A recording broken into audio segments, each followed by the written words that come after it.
Hello. Hello everyone. Welcome to Local Physics. So my Local Physics channel is present in YouTube channel also and as well as in Facebook page also. So today we will discuss accuracy, precision, least count. These three topics we will discuss. So first of all we will discuss accuracy. প্রথমে আমি accuracy আলোচনা করি। Accuracy নো কি? What is called accuracy? Accuracy কি? What is called accuracy? Accuracy মানে আমি কথা কেতিয়াবা কোৱা নহয় কিবা এটা মেজাৰমেন্ট কৰিছা কিমান accuracy আহিছে কিমান মানে শুদ্ধ ওচৰত গৈছে সো accuracy suppose এই মাৰ্কাৰৰ মেজাৰমেন্ট মই লৈছো suppose কিমান আহিছে accuracy মেজাৰমেন্ট কৰিব আমি মেজাৰমেন্ট লৈছো suppose এইটো হৈছে 14 cm এই মাৰ্কাৰটো হৈ আছে মোৰ 14 cm তো এই মাৰ্কাৰটোৰ মান যে 14 cm আহিলে ঠিক আছে এই 14 cm টো ইয়াৰ ট্ৰু ভ্যালু হয় এই মাৰ্কাৰটোৰ মেজাৰমেন্ট হৈছে 14 cm এতিয়া আমি যদি এক্সপেৰিমেন্ট কৰি আছো এইটো মাৰ্কাৰটো আমি 5 বাৰ 6 বাৰ বহুত বাৰ ৰিডিং ললো তাৰমানে এই মাৰ্কাৰৰ এনেকে আমি লগ লগাই বাৰ ৰিডিং কৰিছো এনেকে যদি ৰিডিং লওঁ তো ৰিডিং লৈ তো কিছুমানে যদি সাপোজ এই 14 cm মাৰ্কাৰটো সাপোজ অৰিজিনাল ভ্যালু হৈছে 14 cm তো আমি মেজাৰমেন্ট বা এক্সপেৰিমেন্ট কৰি কিনেও আমি পাইছো কিছুমানে পাইছে 13.09 cm কিছুমানে পাইছে 14.01 cm ঠিক আছে তো এনেকুৱা ধৰণৰ বহুত ৰিডিং ধৰি লওক আমি পাই আছো তো যদি এনেকুৱা ধৰণৰ ট্ৰু ভ্যালু আছে 14 cm আমি ৰিডিং লোৱাৰ সময়ত বা এক্সপেৰিমেন্ট কৰাৰ সময়ত ইয়াৰ ৰিডিংটো ইয়াৰ ওচৰা-ওচৰি আহি আছে তো আমাৰ ৰিডিং লোৱা মানবোৰ ইয়াৰ ওচৰত যিমান কম পাৰ্থক্য হ'ব কমসে কম পাৰ্থক্য হ'ব তেতিয়া আমি কম যে এটোৰ একুৰেসি ভাল আহি আছে তো যিমান ইয়াৰ ৰিডিংবোৰ কিমান হ'ব ইয়াৰ ৰিডিংবোৰ যিমান 14 cm ওচৰৰ আহি পাব আমি হিমানে কম যে ইয়াৰ একুৰেসিটো ভাল আহিছে Suppose 13.09 মোটামুটি সেম মেইতে কারণ এটা আমি যদি ডিফারেন্স লও কেমন আহি আছে 0.0 এটা আহি আছে হ্যাঁ 0.01 মানে নাই এটা আহি আছে 0.01 তো আমি অ্যাকুরেসি কোনটো ভাল আহিছে আমি কেনেকৈ গম পাম ইয়াৰ লগত আমি ডিফারেন্স চাম 14.00 ইয়াতে হ'ব 09 ইয়াতে হৈছে 13 হ্যাঁ তো ইয়াতে হল 1 হয় না ইয়াতে হৈছে 9 পয়েন্ট তো কি লিখো ইয়াতে হল আমার 0.91 ইয়াৰ কাৰণে কিমান হ'ব ইয়াৰ কাৰণে হ'ব জানিবা 14.01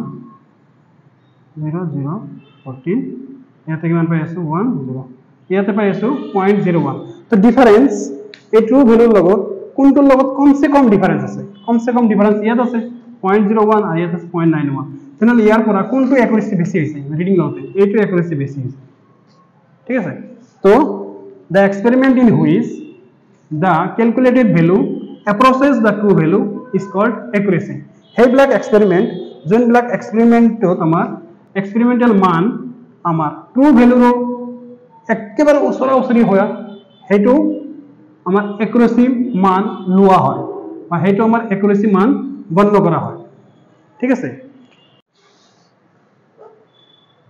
তো আমি জানিবা কৈছো দুটা মেজাৰমেন্ট 13.09 14.01 এই দুটা মেজাৰমেন্ট ট্ৰু ভ্যালুৰ লগত কিমান ডিফারেন্স হৈ আছে কোনটো কিমান ডিফারেন্স হৈ আছে ইয়াতে ডিফারেন্স হৈ আছে 0.91 ইয়াতে ডিফারেন্স হৈ আছে 0.01 তো কোনটো ইয়াৰ ওচৰ তো এইটো বেছি ওচৰ এইটো অকনমান বেছি ডিফাৰেন্স থাকিব ইয়াৰ লগত তো যোনটো মেজাৰমেন্ট ট্ৰু ভ্যালুৰ ওচৰা-ওচৰি কৈ থাকিব একদম ওচৰা-ওচৰি কৈ থাকিব হেইটো হ'ব আমাৰ একুৰেসি তো একুৰেসি ডেফিনিশন কি হ'ব what is called একুৰেসি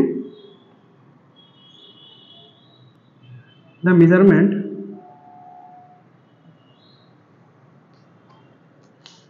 in an experiment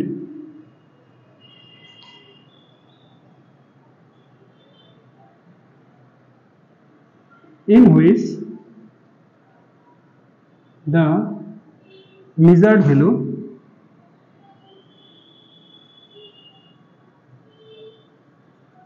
approaches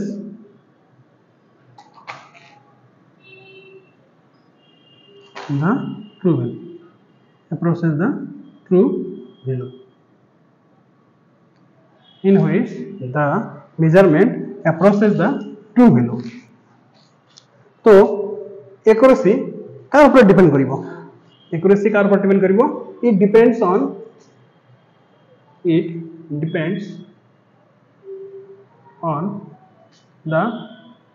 the significant figure. It depends on the significant figure. More the number of significant figure,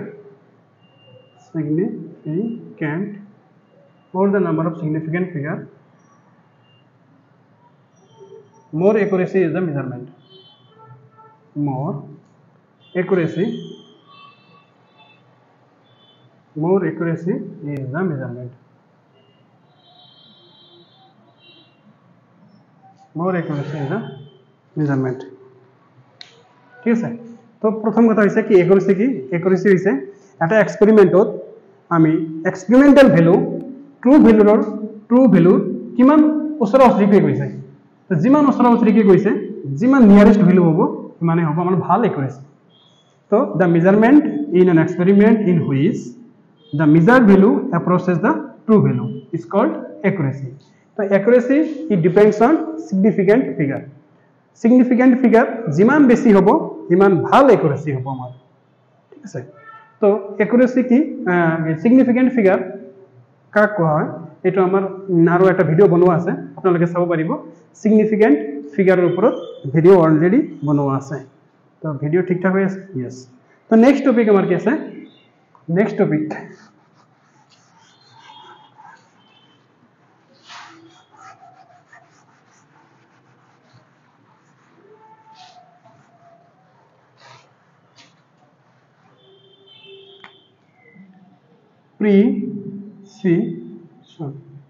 প্ৰিসিশন কি? প্ৰিসিশন হইছে এটা ইনস্ট্ৰুমেন্টৰ কোয়ালিটি, যি ইনস্ট্ৰুমেন্টে কমসে কম ৰিডিং দিব পাৰে সেই ইনস্ট্ৰুমেন্টৰ প্ৰিসিশন হিমানে বেশি ভাল। মানে কমসে কম ৰিডিং যি ইনস্ট্ৰুমেন্টৰ দ্বাৰা আমি ল'ব পাৰিম। সাপোজ এইটো স্কেল আছে না, এই স্কেলত আমি কমসে কম কিমান রিডিং ল'ব পাৰিম? 1 মিলিমিটাৰ। কমসে কম কিমান ৰিডিং ল'ব পাৰিম আমি? 1 মিলিমিটাৰ। তেনেহলে এটা ইনস্ট্ৰুমেন্টৰ কমসে কম ৰিডিং যি ল'ব পাৰো আমি তাক আমি লিস্ট কাউন্ট কওঁ।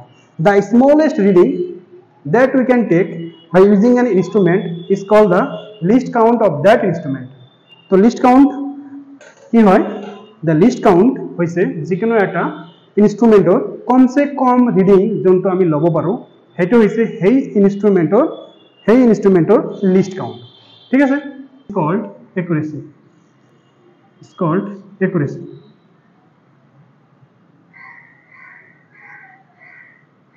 Degree of exactness of a measurement in an experiment is called accuracy. Okay. So it depends on what depend karibo? It depends on least count of the instrument. Least count of the instrument. It depends on the least count of the instrument. So more is the least count, more car ऊपर depend करे? It depends on the least count of the instrument. Least count ऊपर depend करिवो। तो least count जिमान कम होबो हिमान ভাল precision আমি পাম। এটাই না। নেক্সট টপিক হইছে প্রিসিশন। প্রিসিশন তো কি হবো? Precision degree of exactness of a measurement in an experiment is called precision. Precision কি হয়? Precision হইছে একটা ইনস্ট্রুমেন্ট ব্যবহার করে আমি কমসে কম কিমান সৰু ৰিডিং ল'ব পাৰো। কমসে কম আমি কিমান সৰু ৰিডিং এটা ল'ব পাৰো। তো এই কমসে কম ৰিডিং যে হয় হেতু আমি লিস্ট কাউন্টৰ ওপৰত ডিপেন্ড কৰিব। তো it depends on the least count of the instrument. তার মানে এটা ইনস্ট্ৰুমেন্টৰ যিমান কম বা সৰু লিস্ট কাউন্ট হ'ব হিমান ভাল আমাৰ মেজাৰমেন্ট পাম আৰু হিমান ভাল প্রিসাইজ মেজারমেন্ট আমি পাম। প্রিসাইজ মানে একদম এক্সাক্ট, প্রিসাইজ মিন্স একদম এক্সাক্ট। তো যিমান less is the least count of an instrument more precise, एकदम accurate is the measurement. Measurement बहुत बेसी ভাল আহিব যদি সেই ইনস্ট্ৰুমেন্টৰ লিষ্ট কাউন্ট বহুত বেছি কম হয়। তো বহুত বেছি কম মানে বহুত ভাল প্রিসাইজ রিডিং, ঠিক আছে। তেনেহলে আমি যে লিষ্ট কাউন্ট কৰি আছো, সো আমি এতিয়া লিষ্ট কাউন্টৰ বিষয়ে অকণমান জানি লওঁ। Least count, so least count, least count এটুক LCA দি বুজোৱা হয় লিষ্ট কাউন্ট, ঠিক আছে। সো লিষ্ট কাউন্ট কি হ'ব? The smallest measurement that we can take, the smallest measurement that we can take, the smallest measurement that we can take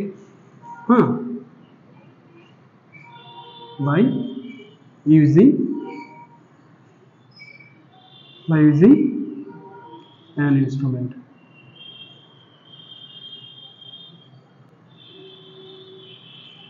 is called the least count of that instrument is called the least count of that instrument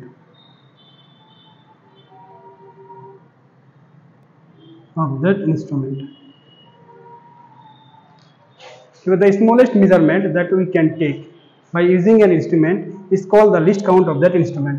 So least count আমি generally দুটা বস্তু চাব লাগিব। এটা হৈছে কি? এটা হৈছে ভাৰ্নিয়াৰ ক্যালিপাৰ্স,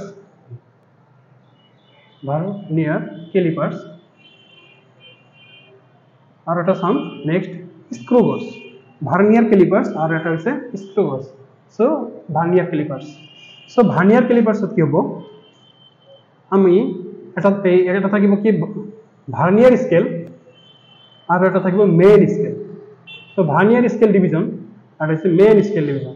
তো ভার্নিয়ার স্কেল ডিভিজন আমার কেইটা রিডিং থাকে, তো চাই ল'ব লাগে কিমানটা থাকে। যেনিবা লেট আস কনসিডার দ্যাট আমার এটা ভার্নিয়ার স্কেল আছে, ইয়াতে রিডিং কেইটা আছে, ডিভিজন কেইটা আছে, 9টা। মেইন স্কেল রিডিং আমি নাজানো, so main scale reading main scale reading যেনিবা 1 মিলিমিটার হয়, 1 মিলিমিটার হয়, ঠিক আছে। এগুলো তো আমি সবাই জানো না, যে সাপোজ এটা রিডিং আছে, এটা মেইন স্কেল, এনেকুৱা এটা মেইন স্কেল থাকিব ভাৰ্নিয়াৰ ক্যালিপাৰ্সত, এনেকুৱা এটা মেইন স্কেল থাকিব। তো এই এটা বক্সৰ মান কিমান হ'ব? 1 মিলিমিটাৰ, হয় না নাই? 1 মিলিমিটাৰ। তো সেম 1 মেইন স্কেল ডিভিজন মানে কিমান হ'ব? 1 মিলিমিটাৰ। আৰু ভাৰ্নিয়াৰ স্কেলত কিমানটা ডিভিজন থাকে? 9টা ডিভিজন থাকে। সো লিষ্ট কাউন্টৰ ফৰ্মুলা হৈছে লিষ্ট কাউন্টৰ ফৰ্মুলা হৈছে 1 main scale division minus 1 vernier scale division. এটা হচ্ছে মাদার ফর্মুলা, মেইন ফর্মুলা, একদম যার পর আমি বাকি সব ওলাব পারি। এটা 1 লিস্ট কাউন্টের ফর্মুলা কি? 1 main scale division minus 1 vernier scale division. তাহলে যদি আমার কি হইছে ভার্নিয়ার স্কেল আর মেইন স্কেল যেতে আমি একলগে মিলাই লও, তো জেনারেলি আমি কি পাও যে 10 vernier scale division coincides with 9 main scale division, ঠিক আছে। এটা যদি আমি ইনস্ট্রুমেন্টও চাম, ইনস্ট্রুমেন্ট আমি প্র্যাকটিক্যাল করিম, হ্যাঁ প্র্যাকটিক্যাল করাতে দেখাই দিম। তো ক্লাস 11 প্র্যাকটিক্যালও আছে যে ইউজিং ভার্নিয়ার ক্যালিপার্স, হ্যাঁ মেজার দ্য ডায়ামিটার, হ্যাঁ ইউজিং ভার্নিয়ার ক্যালিপার্স, হ্যাঁ find the radius of A spherical object আছে এনেকুৱা। তো ইয়াতে আমার কি হ'ব? 1 vernier scale division equal two 9/10 main scale division হ'ব। সো সাপোজ এটা আমি কৰিছো নাম্বারিং 1। তো আমার লিস্ট কাউন্টের ফর্মুলা অনুসারে কি হ'ব? List count equal to 1 main scale division minus 1 vernier scale division. তো 1 main scale division 1 vernier scale division কিমান হ'ব? 9/10 মেইন স্কেল ডিভিজন। তো ইয়াতে এলসিএম ললে কিমান হ'ব? 10 মাইনাস 9/10 মেইন স্কেল ডিভিজন, হ'ব না? তো ইয়াতে কি হ'ব? 1/10 তলত কি দিও? 1/10 মেইন স্কেল ডিভিজন। তো সবে জানা, আচ্ছা ঠিক আছে, এখানে মই এইফালে লিখো।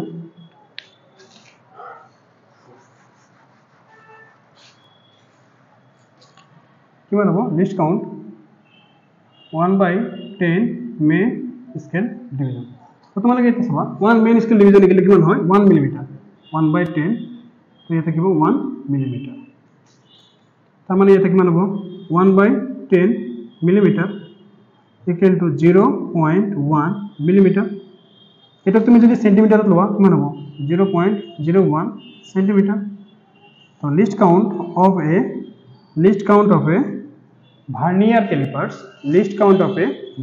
ক্যালিপার্স কিমান হ'ব 0.01 সেন্টিমিটার তোমার ক্লাস 11 প্র্যাকটিক্যাল যে আছে সেই প্র্যাকটিক্যালত কেতিয়াবা ভাইবাত সোধা হয় যে কোৱাচোন ভাৰ্নিয়াৰ ক্যালিপাৰ্সৰ লিষ্ট কাউন্ট কিমান তেতিয়া আমি ক'ব লাগে জাস্ট তো কেনেকৈ লাইছো প্ৰথমে ভাৰ্নিয়াৰ ক্যালিপাৰ্স যে আছে আমি ইনস্ট্ৰুমেন্টটো চালে গম পাম এতিয়া জাস্ট জানিলো ভাৰ্নিয়াৰ ক্যালিপাৰ্সৰ ডিভিজন আছে 9টা আমি 1 মেইন স্কেল ডিভিজন এটা মেইন স্কেল ডিভিজনত কিমান মেজারমেন্ট দিয়ে 1 মিলিমিটার তো লিষ্ট কাউন্ট আমি কার পৰি আছো ভার্নিয়ার ক্যালিপার্স ফর্মুলা হৈছে 1 main scale division minus 1 vernier scale division তো ইয়াতে আমাৰ যদি তুমি ৰিডিং টু ইনস্ট্ৰুমেন্টটো চাবা এটো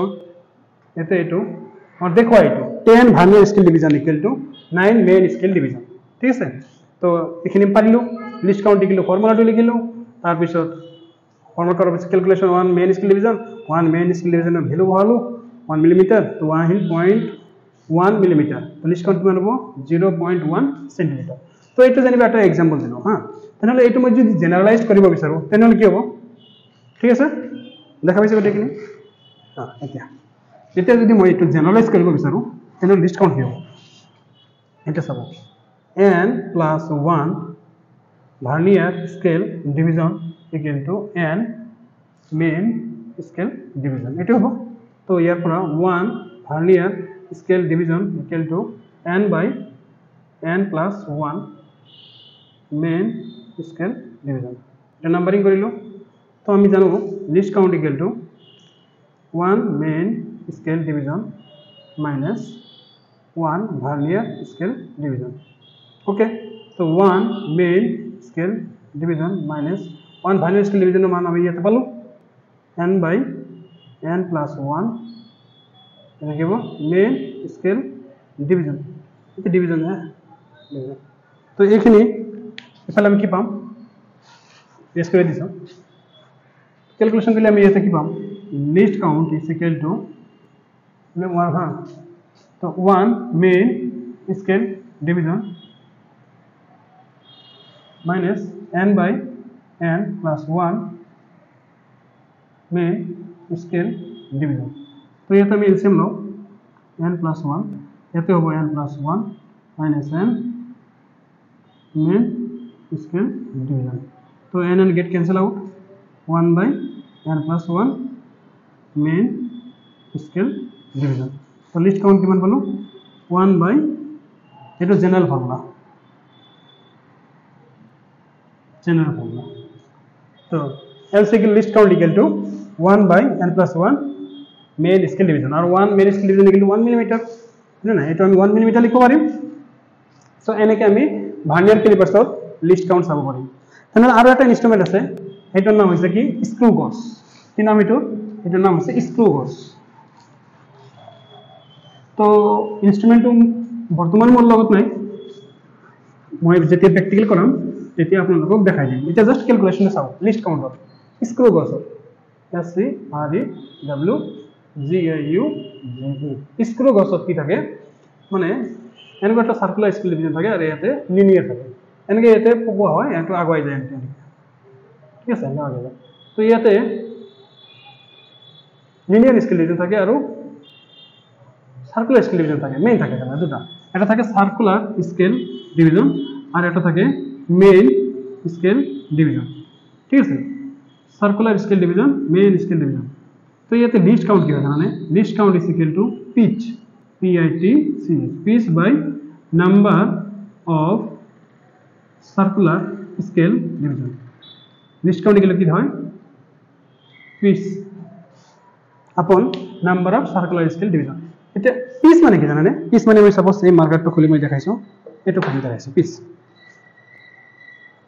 পিচটো দেখাইছো মই সাপোজ মই এটো এনেকে ঘূৰাইছো হা তো মই যদি এটা এনেকে কমপ্লিট টাৰ্ন এটা কৰাও কমপ্লিট টাৰ্ন কৰাওতে এই মার্কারটো কিমানখিনি ঘুমাই গৈছে এটা কমপ্লিট পাকত এটা কমপ্লিট টার্নত কিমানখিনি এই মাৰ্কাৰৰ ভিতৰত লিনিয়াৰলি মুভ কৰিছে যিমানখিনি লিনিয়াৰলি মুভ কৰিব সাপোজ ইমান মান লিনিয়াৰলি মুভ কৰিব এইটো হ'ব ইয়াৰ piece what is called piece the number of linear distance traveled while a complete circular division is taken যেতিয়া এটা কমপ্লিট সার্কুলার পাক আমার টার্ন এটা কমপ্লিট টার্ন দিয়াৰ পিছত বস্তু এটা লিনিয়াৰলি কিমানখিনি জায়গা ট্ৰাভেল কৰিছে এটা হ'ব পিচ ঠিক আছে তো নাম্বাৰ অফ সাৰ্কুলাৰ স্কেল ডিভিজন তো পিচ জানিবা আমাৰ কি হ'ব 1 মিলিমিটার হ্যাঁ 1 মিলিমিটার এটা সার্কুলার পাকত যায় number of circular scale division suppose 100 তো ইয়াতে কিমান হ'ব 0.01 ন মিলিমিটার তো ইয়াৰ পৰা যদি সেন্টিমিটাৰ লব বিচাৰে কি হ'ব সেন্টিমিটাৰ লব বিচাৰে কি হ'ব 0.001 সেন্টিমিটাৰ লিস্ট কাউন্ট কাৰ হৈছে এইটো হৈছে screw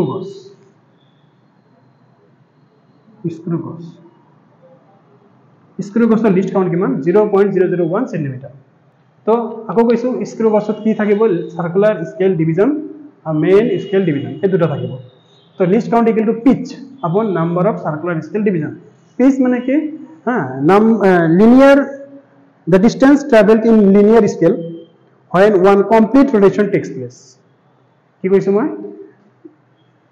distance traveled in linear scale when one circular turn take place মানে এটা বৃত্তীয় পথত এটা কমপ্লিট টার্ন পাক লোৱাৰ পিছত ৰৈখিক দূৰত্ব কিমান অতিক্ৰম কৰিছে এটা কমপ্লিট পাক লোৱাৰ পিছত ইয়াক কি কোৱা হ'ব পিচ তো least count equal to pitch upon number of circular scale division এই সার্কুলার স্কেল ডিভিজনত এটা জানিবা আমাৰ স্ক্ৰু গছত জেনাৰেলি পোৱা যায় 100 ডিভিজন পোৱা যায় সো তেনেকৈ আমি কি পাম 0.01 সেন্টিমিটাৰ তো লিস্ট কাউন্ট এইখিনিতে অকনমান স্টপেজ ৰাখিছো আৰু ব্লেক ইনস্ট্ৰুমেন্ট পালে আমি ব্লেক কে ওলাব লাগে কিন্তু আমাৰ এই দুটা হলে ক্লাস 11 ৰ সিলেবাস কমপ্লিট হয় তাৰ পিছত এটা বস্তু আছে আমি যে ইউনিট এন্ড ডাইমেনশন চ্যাপ্টাৰটো পঢ়ি আছো ইউনিট আৰু ডাইমেনশন তো ইউনিট লিখাৰ প্ৰসেস আৰু ইউনিট লিখাৰ প্ৰসেস আমি চাব লাগে কেনেকৈ আমি ইউনিট লিখিব লাগে how to right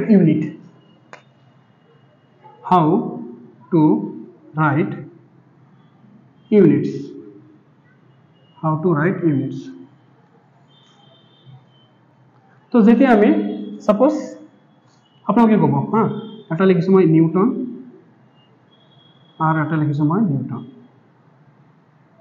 suppose force unit of force হ্যাঁ ফোৰ্সৰ ইউনিট কি হ'ব ইউনিট অফ ফোর্স কোনটো শুদ্ধ 1 or 2 what do you say আপোনালোকে কি কয় এটা চাব যেতিয়া সম্পূৰ্ণ বানান বা স্পেলিং লিখা হয় তেতিয়া এই ফার্স্ট লেটার যদি ক্যাপিটাল থাকে তেনলে এটো অশুদ্ধ যেতিয়া ইউনিট লিখা হয় আর যদি কমপ্লিট লিখিব বিচাৰো তেনলে প্রথম লেটার যদি আমার ক্যাপিটাল হয় তেনলে এটো অশুদ্ধ ওইখিনি স্মল লেটারত হ'ব এটো এতিয়া শুদ্ধ ইউনিট শুদ্ধ ঠিক আছে আৰু এটা বস্তু এটা সাপোজ 1 নাম্বাৰ 2 যদি অকল সিম্বল লিখিব বিচাৰে সাপোজ নিউটন এনিস ইয়াতে Newton R small letter Newton তো সায়েন্টিস্ট সকলৰ নামৰ পৰা যেতিয়া আমি ইউনিট এজ এ এটা লেটাৰ দিয়ে আমি যদি ইউনিট দেখাব বিচাৰো তেনলে কোনটো শুদ্ধ হ'ব ক্যাপিটাল লেটাৰ না স্মল লেটাৰ তেনলে হ'ব এইটো আমাৰ ৰং এইটো ৰাইট ক্যাপিটাল লেটাৰটো শুদ্ধ হ'ব স্মল লেটাৰটো আমি ডাইৰেক্ট যদি এটা লেটাৰে দি বা সায়েন্টিস্ট সকলৰ নামে জৰিয়তে যদি আমি এটা ইউনিট বুজাব বিচাৰো তেনলে আমাৰ জাস্ট ক্যাপিটাল লেটাৰে দি বুজাব লাগিব ঠিক আছে আৰু যেতিয়া কোন একটা ইউনিট লিখো সাপোজ ফোর্সরে লিখিছো F equal to kg metre per second square এনেকে লিখব লাগিব দেখি kg dot metre dot per second square কোনটো শুদ্ধ আমার ইউনিট লিখাৰ সময়ত সদায় মনত ৰাখিব লাগিব আমি যে ইয়াৰ মাজত কোনো ফুল স্টপ কমা দাঁড়ি এইবিলাক নহয় এটা শুদ্ধ ইয়াতে ফুল স্টপ ব্যৱহাৰ কৰিছো এটা শুদ্ধ নহয় তো যেতিয়া আমি ইউনিট আৰু ডাইমেনশন লিখিম সদায় আমি মন কৰিম যে যেতিয়া আমি কমপ্লিট স্পেলিং লিখিব লগা হয় তেতিয়া আমি গোটেইখিনি স্মলত লিখিব লাগিব আৰু যদি আমাৰ জাস্ট নোটেশন বা সিম্বল লিখিব লগা হয় চিহ্ন যদি লিখিব লগা হয় তেনলে আমি ক্যাপিটাল লেটাৰ দি লিখিম স্মল লেটাৰ দি নিলিখো হয় না স্মল লেটাৰ দি লিখিলে ভুল হ'ব আৰু যেতিয়া আমি ইউনিট লিখাৰ সময়ত মন কৰিব লাগিব যে ইয়াৰ মাজত কোনো ফুল স্টপ বা কমা এইবিলাক ব্যৱহাৰ নহয় ডাইৰেক্ট আমি একেৰাহে লিখিব লাগিব কন্টিনিউয়াসলি কোনো কমা দাঁড়ি ফুল স্টপ মাজত ব্যৱহাৰ নহয় বুজি পাইছে সবে সমাধানী ফুলস্টপ নহয় যদি নহয় তেনে এটা শুদ্ধ আর যদি আছে এটা রং স্পেলিং ফুল লিখার সময় ক্যাপিটাল লেটার যদি থাকে তেনে অশুদ্ধ গোটেইখিনি স্মল হব আর যদি সিম্বল নোটেশন ইউজ করো তাহলে ক্যাপিটাল লেটার লিখিব লাগিব ঠিক আছে এইখিনিতে মই জাস্ট একটা অঙ্ক কব দেখাব বিচাৰিছো আপোনালোকক যে JEE বা NCERT বুকসৰ পৰা JEE বা নীট এক্সামত এটা ফেভাৰিট কোৱেশ্চন হতে সবকে হেতু কৰ পৰা আহিব সপোজ মই দেখাইছো সো পৰীক্ষাত ম্যাক্সিমাম বাৰ এটো আহিছে R/L ৰেশিও কিমান হ'ব নম্বৰ 1 মানে ইউনিট বা ডাইমেনশন আৰু এটো L/R আৰু এটা হৈছে কি RC ঠিক আছে এই তিনটা ডাইমেনশন ওলাব লাগে তো আমি যদি এই তিনটা ডাইমেনশন ওলাব যাও তাহলে অকমান ক্যালকুলেশন বেদ মানে হেৰি আছে তো এইটো মই মনত ৰাখিছো তো আপোনালোকে মনত ৰাখিব পাৰে এইটো মনত ৰাখি কেনেকৈ ওলাব পাৰিম এটা আমি চাম সলিউশন আমি ইহেতৰ ডাইমেনশন ওলাব লাগে পৰীক্ষাত কোৱেশ্চন আহিছে কেইবাৰ এন্ট্ৰেন্সত JEE আহিছে কেইবাৰ ৰিপিটেশন বহুত হৈছে হয়তো কেতিয়াবা এইটো দিছে নাবে এইটো দিছে নাবে এইটো দিছে নাবে এইটো উল্টা দিছে নাবে এই তিনটাই দিছে দিনে দিছে যে এই তিনটাৰ পৰা কোন দুটা ডাইমেনশন সেম বা কোনটো ডাইমেনশন এই তিনটাৰ লগত এটা আনটোৰ লগত মিল নাই এনেকৈ কোৱেশ্চন আহিছে তো জাস্ট এইটো এটা কোৱেশ্চন আমি আলোচনা কৰিছো তো সবে জানা বা এইটো আমি হিন্ট হিচাপত ব্যৱহাৰ কৰি দিছো মই R = ওমেগা L যে হ'ব তো ইয়াতে R/L ডাইমেনশন কি ওমেগা এটা ওমেগা সবে জানা ওমেগা কি এঙ্গুলার স্পিড 2/t है ना तो 2 এটা ধ্রুবক ডাইমেনশন লেস pi এটা ধ্রুবক ডাইমেনশন লেস t মানে সেকেন্ড টাইম তো ইয়ার হবে কি t ইনভার্স তো ওমেগা ডাইমেনশন কি হবে t ইনভার্স ওমেগা ডাইমেনশন কি হবে t ইনভার্স তো এতে ওমেগার ডাইমেনশন কি হবে t ইনভার্স বুঝি পাইছা है ना তো এটা বলো আমি R/L এর ডাইমেনশন কিমান হল t ইনভার্স হয়ে গেল তো এটা নাম্বার 1 হল তো নাম্বার 2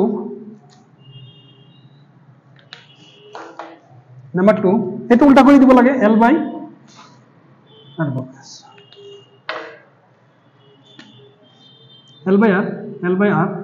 এটা উল্টা করে দিব লাগে তাহলে কি হবে t হবে জাস্ট t হবে এটা উল্টা করে দিলে কি হবে জাস্ট t হবে নেক্সট কি আছে RC এটা কি নাম্বার 3 নাম্বার না এরপর আছে R ওমেগা c তো ইয়াতে কি হবে RC = 1/ওমেগা তো ওমেগার ডাইমেনশন কি মান t ইনভার্স সো এর উপরে যাব কি হবে তো RC এর ডাইমেনশন কি মান হল t তাহলে এরপর কি দেখা পাবো এরপর দেখা পাইছো যে L/R আর RC ডাইমেনশন সেম t আর এটা হইছে R/L এর ডাইমেনশন t ইনভার্স সো এটা পরীক্ষাত রিপিটেশন হইছে দেখা হইছে কেইবার মান আইছে সো আজি ইয়াতে সমাপ্ত ৰাখিছো so thank you all of you যদি কিবা শিকিবলৈ পাইছে জাস্ট আপোনালোকে অকণমান সাপোর্ট কৰি দিব শেয়াৰ কৰি